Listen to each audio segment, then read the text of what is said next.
नमस्कार व्यूअर्स, मैं हूं अमीश देवकर और आप देख रहे हैं देश का सबसे ज्यादा देखे जाने वाला कार्यक्रम, प्राइम टाइम कार्यक्रम आर पार।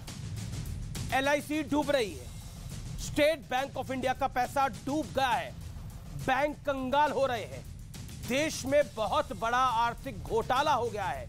पिछले कुछ दिनों में आपने हर बार बार ऐसे कई सारे बयान सुने होंगे। अदानी के मुद्दे पर संसद ठप है, सड़क पर कोहराम है, शेयर बाजार लुढ़क रहे हैं और यह भी सच है कि अदानी ग्रुप के कई शेयर्स में बड़ी गिरावट भी आई है। इसलिए आज आर पार में मैं अदानी के मुद्दे पर दूध का दूध और पानी का पानी करने जा रहा हूं।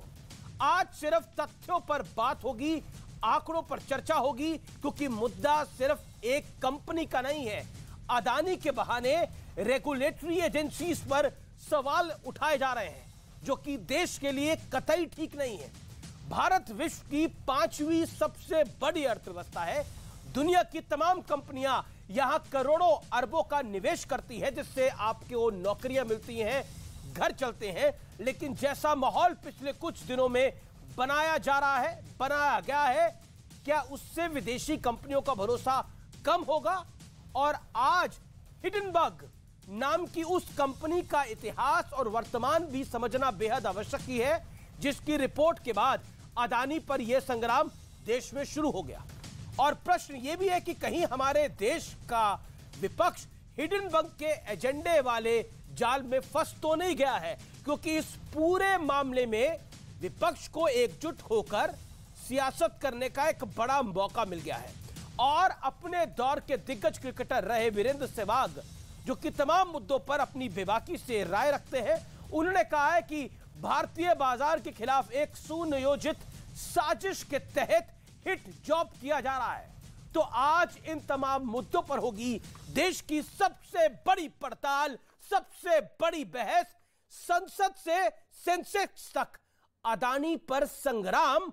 आज का आर पार इस पर, क्योंकि गौतम अदानी पर, अदानी कंपनी पर बात करने का वक्त आ गया है व्यूअर्स।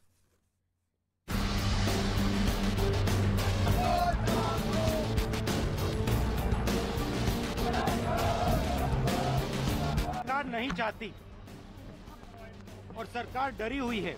सरकार नहीं, मोदी जी पूरी कोशिश करेंगे कि पार्लियामेंट में अदानी जी का डिस्कशन ना हो जाए।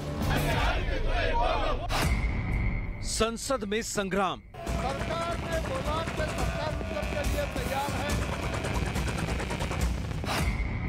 सड़क पर बवाल। शहर शहर विपक्ष का प्रदर्शन। और सरकार अब तक चुप क्यों बैठी? इतना बड़ा घोटाला होने के बाद भी मध्यम वर्ग और निम्न वर्ग वो सब चिंतित है और सरकार पर्दा डालने की कोशिश कर रही है। ये बताने की कोशिश करें ऑल इज वेल, पर ऑल इज नॉट वेल। लाखों करोड़ लोगों के अर्थव्यवस्था बिगड़ी है और 17 राजनीतिक दलों ने मिलकर आज ये फिर तय किया है कि हमें केवल रूल 267 के अंतर्गत ही चर्चा करना है।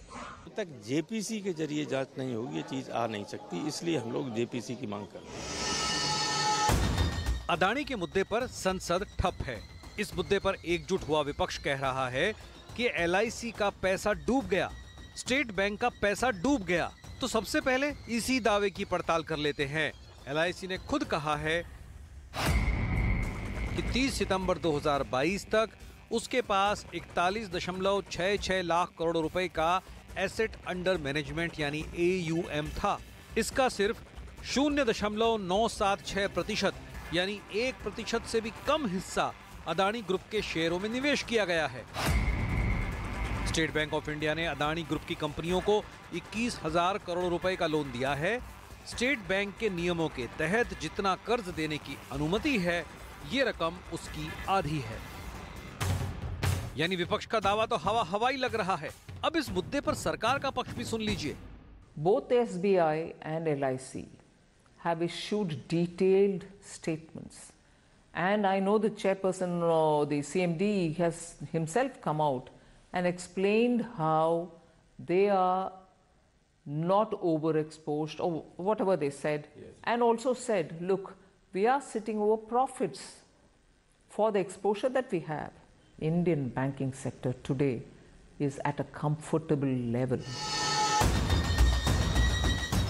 लेकिन बड़ा सवाल है कि क्या अदानी के बहाने एकजुट होकर विपक्ष सिर्फ और सिर्फ सियासी काम में जुटा है? आज इसी पर होगी देश की सबसे बड़ी बहस।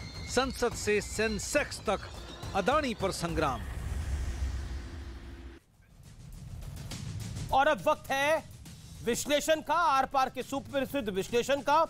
अदानी पर सच और झूठ का विश्लेषण। दावा क्या किया जा रहा है और तथ्य क्या है? दावा है भारतीय जीवन बीमा निगम यानी life insurance corporation of India LIC डूब रही है। लेकिन तथ्य क्या है? अदानी में LIC का एक्सपोजर मात्र 36,000 करोड़ रुपए का है। यह रकम LIC के एसेट अंडर मैनेजमेंट यानी AUM का मात्र 0.97% हिस्सा है। और मैं आपको बता दूं ये भी प्रॉफिट में है। बढ़ता हूं मैं आगे। SBI खस्ता हाल हुआ है, यानी स्टेट बैंक ऑफ इंडिया का हाल बहुत खस्ता है। एक र्यूमर फैलाने की कोशिश है, दावा किया जा रहा है। अदानी में SBI का एक्सपोजर 27,000 करोड़ का है। यह रकम SBI के लोन बुक का मात्र 0.88% है। उसके बाद LIC को भारी नुकसान हो रहा है। घाटे पर LIC ने अदानी का कोई शेयर अभी तक बेचा ही नहीं है। ये सबसे बड़ा महत्वपूर्ण है। और अब मैं आपको कुछ आंखें खोलने वाले तथ्य बता देता हूं, वो क्या क्या है। सिर्फ अदानी नहीं, कुल 36 कंपनियों में लगा है LIC का पैसा। अदानी के अलावा कई दूसरी कंपनियों के शेयर भी लुढ़के हैं। इन कंपनियों में 6 महीनों के दौरान 58% घटी है निवेश की रकम। यह सबसे बड़ा पॉइंट है। यानी आप जिसको वीरेंद्र सहवाग ने एक हिट जॉब करार दिया, उसको अगर मद्देनजर रखे तो यह भारत जो कि दुनिया की 5वीं बड़ी अर्थव्यवस्था है, उसको झटका देने की कोशिश है। लेकिन अब मैं कोट करूंगा क्योंकि हमेशा एक बड़ा सवाल लेकर आता हूं, लेकिन आज मैं बड़ा सवाल लेकर नहीं आया। आज मैं जाने माने उद्योगपति महिंद्रा एंड महिंद्रा के मालिक का एक कोट लेकर आया हूं, जो कि इस समय बहुत देखना जरूरी है। आनंद महिंद्रा कहते हैं कि भारत ग्लोबल इकोनॉमिक पावर बनने की क्षमता रखता है, इसलिए भारत के खिलाफ कभी शर्त मत लगाना। भूकंप, सूखा, मंदी, युद्ध, आतंकवादी हमलों के बाद भी भारत आगे बढ़ता गया है। समझने की यह कोशिश है कि यह क्यों कहना पड़ा आनंद महिंद्रा को, क्योंकि कहीं ना कहीं आनंद महिंद्रा को लग रहा है कि भारतीय अर्थव्यवस्था को एक नाम के पीछे टारगेट किया जा रहा है। और इसी हिट जॉब की बात वीरेंद्र सहवाग, जो कि एक क्रिकेटर है जिनका अर्थव्यवस्था से, राजनीति से कोई लेना देना नहीं है, उन्होंने भी नहीं कही। उन्होंने भी यही बात कही। और मेरे साथ कौन कौन जुड़ रहा है इस मुद्दे पर बात करने के लिए? शाइना NC है, प्रवक्ता है Bharatiya Janata party. News 18 India की web series FIR number 208 streaming now.